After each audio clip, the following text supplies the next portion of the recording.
Good morning. Hi, I'm Kristin Omdahl, and welcome back to Yarn on the not Yarn on the Beach, Create, Share, Inspire podcast. This is episode 257, and we're here live in Southwest Florida. What about this sunrise behind me? Oh my gosh, is this gorgeous? Is it showing up as glowing and magical for you as it looks in real life for me? It is so pretty today. Just magical here. Very quiet and peaceful, no breeze. The water's calm but pretty to listen to. Good morning, Lisa and Karen. Is it glowing like crazy behind me this morning? Oh, good. I'm so glad. Thanks for telling me, Lisa. Good morning, Judy and Sherry and Christy. Thanks for joining me live. I cannot get over the sunrise today. Hi, Leanne. Good morning, Grace. Thanks everybody for being here live. This is episode 257 of our daily sunrise podcast. How awesome is that? Hi Dina, Joe, Chris, Mark, Nancy. Thanks for joining me live. So pretty. I just can't get over how beautiful this is. Hi Christy. Hi Vio. Hi Judy. Thanks for joining me live, everybody. Hi Chantel.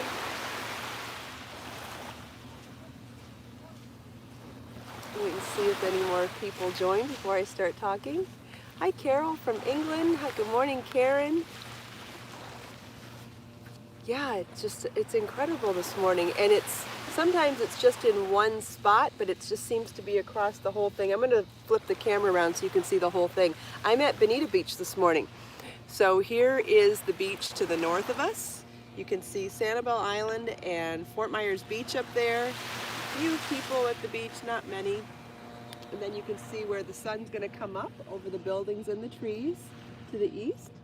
Here's the beach to the south of us where you can see Naples and Marco Island. Maybe not see Marco Island this morning. It looks pretty hazy down there. You can definitely see Naples. And here's the beautiful golden horizon. There's some birds going by right now. A couple of our swimmers are out there. Can you see the moon up there too? Not sure if that's going to show up or not. If I tilt the camera up, maybe you can see it. Ah, there's the moon. The moon's still in the sky too. Yeah, it's so pretty here this morning. We'll leave the camera there so you can see the moon too. So I'm wearing, for those of you who are curious, I'm wearing a pair of earrings from the new book, 80 Handmade Gifts. This is one of the knit projects. So this is a knit motif that is added to a set of hoop earrings for the framing. Joe's coming back to Marco Island. Cool. Yep, it looks pink and lavender to you. For me, it looks like peach and gold and blue and green and a little bit of purple. Very much like Sunrise 04, the new colorway in Be So Sporty Bling. I will be dyeing Be So Fine Bling today too, so might be coming up with the Sunrise 04 or 5, and we'll probably be doing some of the solid colors that I did in Sporty for holiday. Oh, Lisa, thank you. Wonderful. Sherry sees the same colors as I do. Cool. Yeah, so I'm wearing a Project Kristen Cares hat today, earrings from the book, and I brought 80 Handmade Gifts. If anybody has any questions about projects in the book, I'm just going to chat about some of the backstory to it. Thought some of you might like to know where some of the things come from or where I've given these gifts over the years. Quite a few items in the book come straight from my personal experience of giving gifts over the years. And I've got some funny stories and some nice stories, you know, just like everybody else. You know, when you start doing things with good intentions and they go crazy, I've got stories like that too. Oh, and for those of you who were waiting for the book to become available on Amazon, as of this morning, you can buy 80 Handmade Gifts on Amazon all over the world, in all of the Amazon markets. So wherever you shop Amazon, it is available on Prime now. For those of you who are still pre-ordering from me, the pre-order will include a free copy of the ebook. Otherwise, the ebook is sold separately on Ravelry. So until I get my copies in hand, I will be offering the free ebook to everybody who orders from me, and then you'll get it personalized and autographed like every time you order a book directly from me. But if you're an Amazon shopper, These are available all over the world as of 6 o'clock this morning, so woohoo! Very excited about that. 15th book. And as I was reading the description, I went to check it, and looking at the description, making sure everything was fine this morning. I was scrolling down, it said author, Kristin Omdahl, number of pages, 114 or maybe 112, can't remember now. And then it said publisher, and it said independently published. And I looked at that and I went, wow, then I started, thinking back to all the things that have been part of that culmination of getting me to this point. You don't just wake up one day and say, I'm going to publish a book. Not successfully anyway.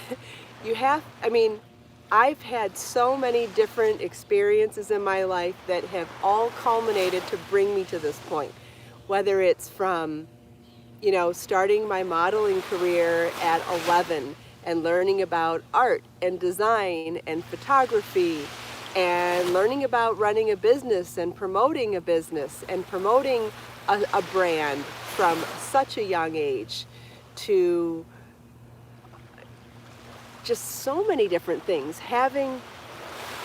I did runway shows with celebrities. I've been on the covers of magazines myself. Then in my design career, I've had my designs on covers of magazines and books published with my designs in them.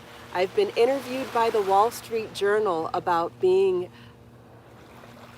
an entrepreneur.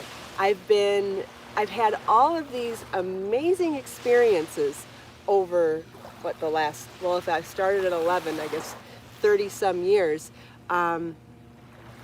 It's just so interesting to me that without all of that experience, plus authoring 13 books with another publisher and going through all the steps and working with all the different departments in those publishers, learning about marketing and whether or not a book is even a good idea to be made, and learning the process of that. Then learning about designing a collection, which is separate from designing individual items. What makes it cohesive? What doesn't make it cohesive? Paying attention to customer feedback and what people enjoy making and what they don't enjoy making. What's more fun as a designer to design, but more interesting for the end consumer to make or use or buy? These are all things that I learned from different marketing departments I worked with over the years. Then, learning about product photography separate from fashion photography. The photography that I learned as a model is not necessarily the same as the photography that I learned from product photography for yarn and craft industry, and book layout and editing and schematics and charts and technical writing. Writing patterns is like learning a whole different language. And all of those processes and learning, and the other thing, and understanding the real estate of each page on the book. Just because you can write something in 10 pages doesn't mean you can write something on 10 pages. Sometimes things need to be condensed for the cost of the book or the cost of the pages in a magazine. And so that affects how you write things. And these are all things that you learn over the years. The first time if you're an aspiring designer, the first time you write your instructions down that you wrote for how you made something, it might be 10 or 11 pages long. There is no publisher on the planet who will publish that in print because they can't afford the pages. And so learning how to condense things and still write it in size, all of that is things that you learn over the years.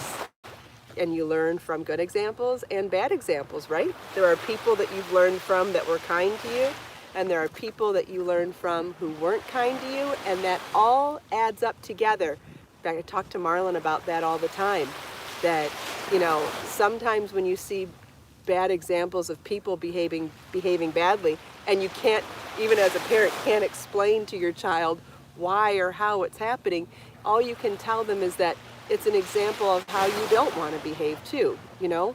And, you know, over the years, I learned some really powerful lessons in publishing from people that weren't very nice to me.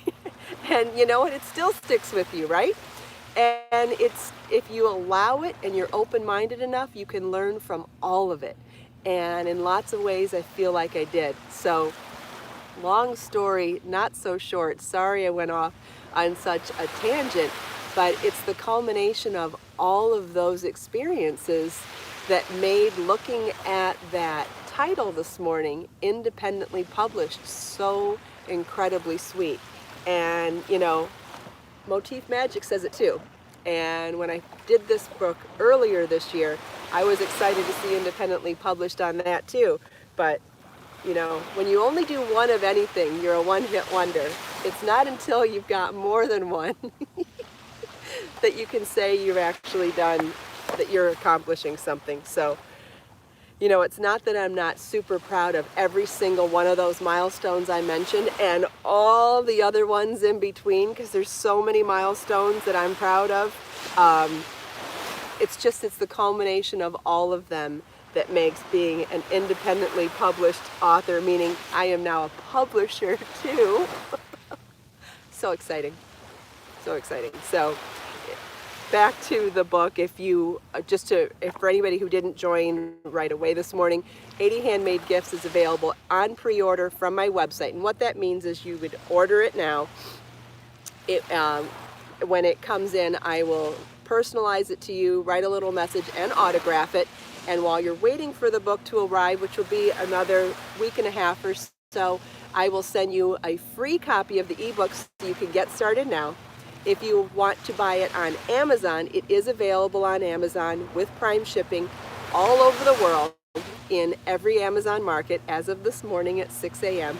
And if you just want the ebook, you can get it on Kindle all over the world, or you can get it on Ravelry. And either one of those options is for an instant download. But if you order the book directly from me, you'll get that ebook for free with the purchase of the book. So if anybody has any questions about that, let me know, but it's available however you would like to purchase it. And it has 80 projects, 80 plus projects. It definitely has more than 80, but that's the surprise. There's a chapter on food gifts, there's a chapter on crochet gifts, a chapter on knitting gifts, and a chapter on an assortment of other types of gifts, including sewing and paper crafts and a bunch of other things. And I thought it would be fun this morning to tell you some of the funny stories. Oh yes, I'm signing the ones that come. If you buy directly from me, it'll come personalized to you with my autograph. Definitely. Anytime someone buys a book directly from me, it comes personalized and autographed. Been doing that for years. Yes, Sherry, of course. My pleasure. Yeah, absolutely. When you buy directly from me, that's always how the book will come. On any of the books you buy directly from me. Those of you who purchase Motif Magic know that already. And those of you that are receiving 80 Handmade Gifts directly from me soon will also learn that. Does anybody have any questions before I start talking about the food chapter? And it doesn't have to be about this, it could be about anything. A sprinkle of yarn. Thank you so much. Says you're very inspiring. And always remember to believe in yourself. Yes, and I want to be an example to remind people to do that too. Lisa, where do you buy yarn to? The resources for the book, I think that's what you mean, is a good question. There is a page for resources in the back of the book, but I'm actually doing some web pages on my website where I'm giving the resources with links for every single project in the book, and it's organized by chapter. So if you go to the page, kristinomdahl.com/80 handmade gifts, and it's written on the back of the book. If you go to that page, it'll give you a brief synopsis of the book, and then there will be links to separate pages for each chapter. And for example, the food chapter is done. So when you click on that link to go to the food chapter, there will be a photo and a description of every recipe in the book, plus resources for where to buy any of the specialty items that you may not have at your local store. So let me give you an example. For Um,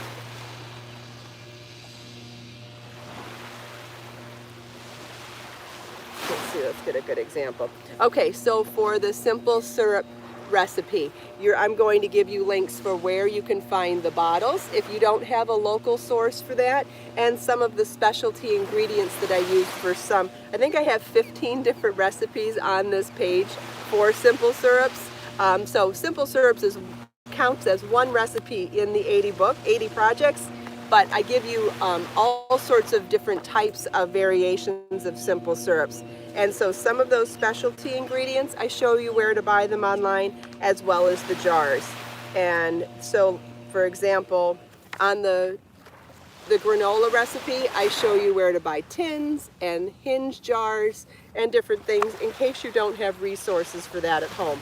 And then, for example, in the knitting and crochet pages, I'll be showing you where to buy the yarn, where to buy the hooks or the needles, where to buy, like for example for this project, I'll be showing you where to buy the hardening solution to turn the yarn into that hard bowl. Or on some of the jewelry pieces, I would show you, let's find a good example. So for example, on the jewelry pieces, I would show you where to find the yarn, the check glass bead, or the Swarovski ring pendant. Or in the sewing projects, I would show you where to buy the fabrics and stuff like that. So depending on which project, I'll have resources and links for everyone. So not only is there a resource section, but it is organized by project. So I'm hoping that that will make it a lot easier for everybody to find things. And all of those pages are organized by the same order that they appear in the book. So when you go to any one of those chapters and you're trying to find the project, if you look at the web page next to your book, it will show you, it'll help guide you to the actual project. Are you going to put on your page where to buy the jewelry? You mean the components? Because the jewelry you make, right? So I'll show you where to find the beads and the pendants and stuff like that. I will be selling most of them. So I'm going to be listing them individually on my website like I do the yarn ball beads now. I'm not going to sell them as kits because I know everybody wants to mix and match their own colors and things. So all of the components, like these hoop earrings, for example, these use Be So Fine yarn and they use these simple hoop earrings. These hoop earrings, you can find them for a great price on Amazon, so I'm going to list the resource for where I bought them on Amazon with the yarn on my website. For something like, let's find a good example. For this beautiful necklace with the beautiful lampwork tail pendant and the yarn, I'm going to show you where to find. I'm going to be selling that on my website and selling Be So Fine. So I'll put links to both of those there. But if it's an item that I sell in my Amazon shop, I'll link to that. And if it's an item that I sell in my shop, I'll link to that. And it could be a combination of items, but I'm going to list everything. Melissa, they'll be available in the next day or two. I hope to be working on that when I get back to my office from the podcast this morning. So I have all of the beads in stock. I just have to get them listed with photos on my website, and as soon as I do, I will. KB found a glass dolphin bead. Cool, that sounds pretty. Want to see it? When you make the necklace, please post it in the Create, Share, Inspire page on Facebook, or post it in our Ravelry group or something. I want to be able to see it, and I know everyone else does too. Janet thought there was no podcast this morning. I don't know why. We're here. Glad you found us anyway.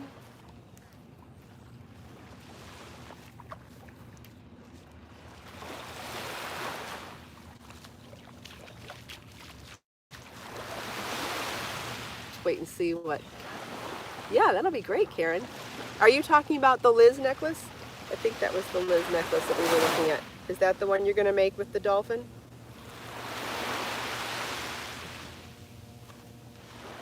Is this the one you're going to make? You're going to make this one with the dolphin? Thanks, Sherry. I think it helps everybody figure out what they want to make too, right? It helps to be able to talk about things with friends. Thanks, Karen.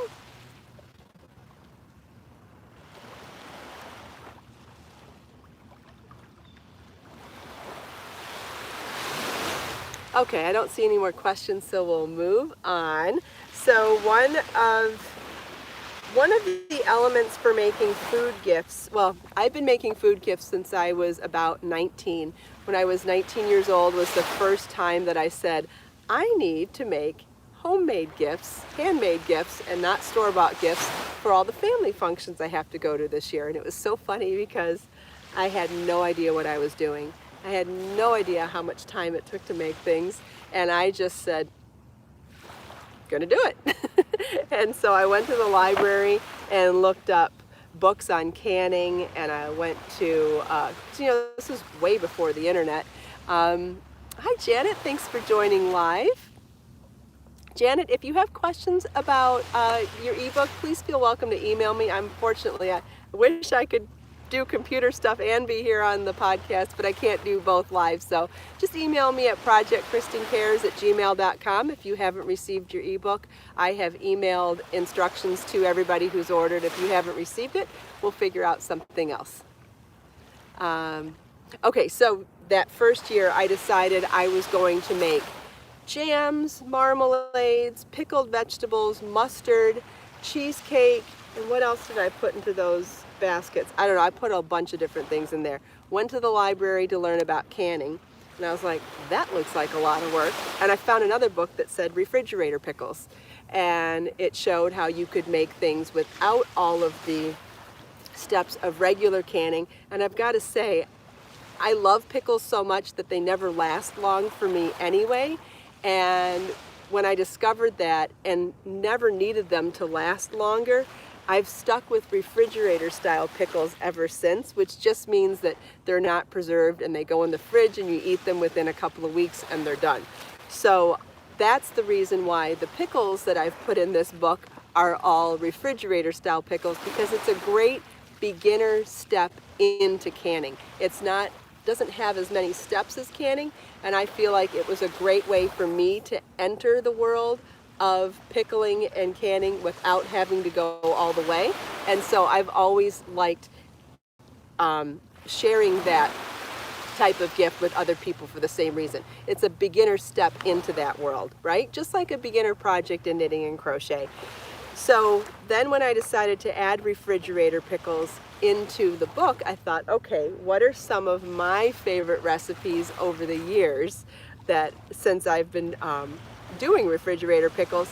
And actually two of my favorite recipes came from when I was living in Israel. And it's funny because now fast forward from 19 to 30, it was about 30 then, they were making refrigerator pickles all the time there. They just pickled something, put it in the fridge, ate it, and they were done. No canning, no jars, it was just Tupperware containers. And I was like, yeah, I know all about this. This is fine. Well, I had a friend who was French Egyptian, and she used to make Moroccan carrot pickles. And oh my God, they were delicious on their own. They were delicious on pita bread. They were delicious in sandwiches alongside dinner. They were just delicious with everything, and I'll show you a picture of them in here. And she did them in a bunch of different ways. Sometimes she cut them into little discs or chips. Sometimes she shredded them, matchstick, and sometimes she made these sticks. And I got to tell you, the flavors of these Moroccan pickles, pickled carrots, are out of this world. Then there was another person that I met while I lived in Israel, and that was this Japanese woman that I met who was married to an American Israeli, but they were living in Israel. And I met her when I was pregnant, and she introduced me to vegetarian sushi. I had never realized that all the flavors that I missed about sushi when I was pregnant was the flavors of the seaweed and the sticky rice and the flavors of all that. So she taught me how to make vegetarian sushi and taught me how to roll sushi for the first time. So that's how I learned how to do that. And she also taught me how to make these Asian style pickled green beans, which is so delicious because they have that nice crunch of a fresh raw green bean, but they have all sorts of spicy flavors in them. There's some sesame oil, and I can't understand that. then there, and I added horseradish to it instead of wasabi because I feel like that's a much easier ingredient to find. And so since I've been making them since I've been back in the US, it has that bite of wasabi, but it's made with horseradish and they're so yummy. What else do I have a story about in here? So it's funny that those particular recipes have such long histories. Oh, I know what else I was going to talk about, the spice nuts and the granola. So where Marlon trains for tennis, we have, at any given time, we have 10 or 12 coaches that are there. And he doesn't train with each one every day, but throughout the week, he trains a little bit with each one. So come holidays, I always feel like it's a good time to say thank you to all of them for whatever they've contributed to Marlon's training and career over the year. Well, that ends up being a lot of gifts. And the first year that we were there, I decided to knit them all black hats with the Academy's logo sewn on. And I did that, and that took months and months to do, because I think I ended up making 13 knit hats this year. And I know if I'd have only crocheted them instead, it would have taken less time, but I hadn't thought that through. And so the following year, I said, well, I can't make them knit hats again, so I need to do something else. And I thought, I know, best way to do a group gift where you have to give lots of gifts at once is a food gift, because you can make a giant batch and separate it out into the individual containers. So I thought, okay, we're talking about coaches. They're healthy. They're not necessarily going to want sweet treats. Maybe they are, but you have to at least give a sweet treat and a healthy treat if you're going to do that. And I wanted to make them toffee, which I did. And my amazing toffee recipe is in this book. I'll show you a photo of it. And I have to say, every time it's now come the point where everybody asks for it a month before Christmas. That's my toffee recipe. They start asking, are you going to make toffee for us again this year? Yes, I'm going to make toffee again this year. But the other recipe that I make for them besides the toffee is my spiced nuts recipe. And this is a pretty spectacular recipe, if I do say so myself, because it has that crunchy coating on it, like you've added a butter and sugar coating to the nuts, but I do it without butter or oil. I use a different ingredient that's super healthy. I use egg whites, and it makes this amazing coating on the nuts, and then you add a little bit of sugar and any spices you want. You can spice them sweet, savory, whatever you want to do, but it's that egg white coating that gives you that same crunch of a butter coating, and it makes them healthier. So as long as you're okay with the healthy fats in nuts, it makes it a really healthy treat. And it has been such a huge hit with anybody I've given them to. So each year when I add a new ingredient onto my list of things that I do for food gifts, I feel like each one's been a success, and each one everyone's excited about, so that the following year, if I want to make something new, I just have to add it to the gift bag, right? So now I do the spiced nuts and the toffee every year. And good morning. Rings. Huh? Yeah. Beautiful. I have a new book. Ay, ay, ay. Here. I sent the other one to my friend. Wonderful. Yeah, this is my next one. It's 80 handmade gifts. Oh, wonderful. Yeah, the earrings are one of the gifts in there. Yeah, so there's food recipes, there's knitting, there's crochet, there's sewing, paper crafts, all sorts. She's too talented. She's too talented. Thank you. 80 handmade gifts. handmade gifts. Well, Mhm. I On your say much website. about it. It's on my website, it's on Amazon, it's Yeah, it's yeah. everywhere. Yeah, Okay. I know. Good. Thank you. Handmade gift. All right.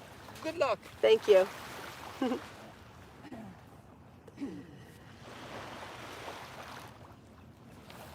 So what was I going to say? So then, since then, I've done other recipes, and this year I'm trying to decide what else I need to add to the gift bag. Last year I did truffles for some of the kids for Valentine's Day, and they were demolished in seconds. So we'll see.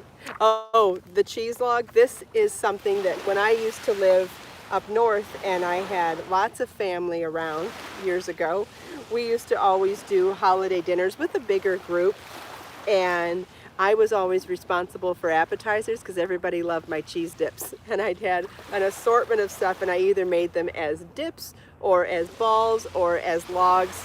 And I do feel like salted pistachios is the very best way to make a homemade cheese log. And if you've had store-bought cheese logs and you go, ugh, yuck, you haven't had a homemade one. You can put whatever you want in there. So whatever you love in cheese is amazing in a log. And the salted pistachios give it such an amazing crunch on the outside. And so what I do when I give this as a gift now, because I don't do those big holiday dinners anymore, is I wrap it like a piece of candy. See how I wrapped it in craft paper and then put ribbon on it? So obviously you need to keep it in cellophane or something, but then to decorate it in gift wrap or craft paper. And this is some ribbon that I found that actually looks like a bandana, but it's a ribbon. And it looks so cute as a gift that way. Does anybody have any questions? That's a lot of stories for one day. Yeah, Dee, everything involving cheese is fun. I'm a cheese lover too. Even when I'm vegan and I get on board with vegan cheese, I still love cheese. And I'm okay with it. I like vegan cheese when I'm vegan, and I like dairy cheese when I'm not. Does anybody have any other questions for me? Oh, good. Thanks, Lisa. No questions, but likes just hearing about everything. Great. Thanks, Karen. Thanks, Sherry. Lily's hungry. I'm hungry too. In fact, Marlon found a stash of our spiced nuts last night, and he was eating them. I'll show you the one we were just talking about.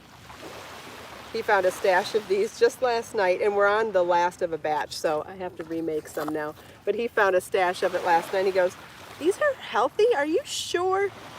Are you sure, Mom?" I'm like, "Yeah, they're healthy. Enjoy them all you want."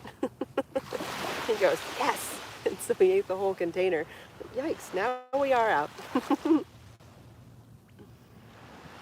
All right, well, we are out of time if no one has any other questions. Hi, Zell from Turkey.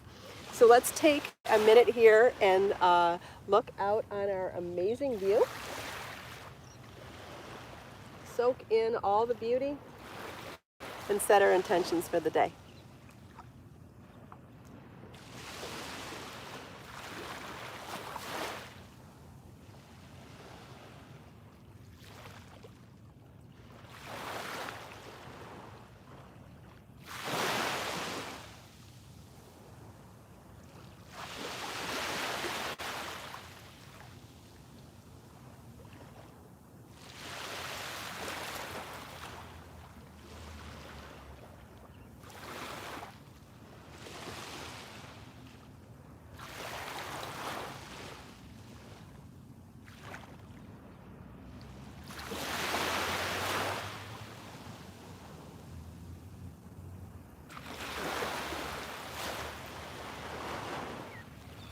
I think I zoned out. Sorry about that.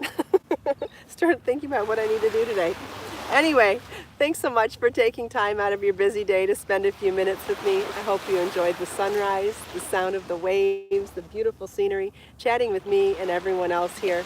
Let us make time to create, share, and inspire today and every day. I'll see you all tomorrow. Bye.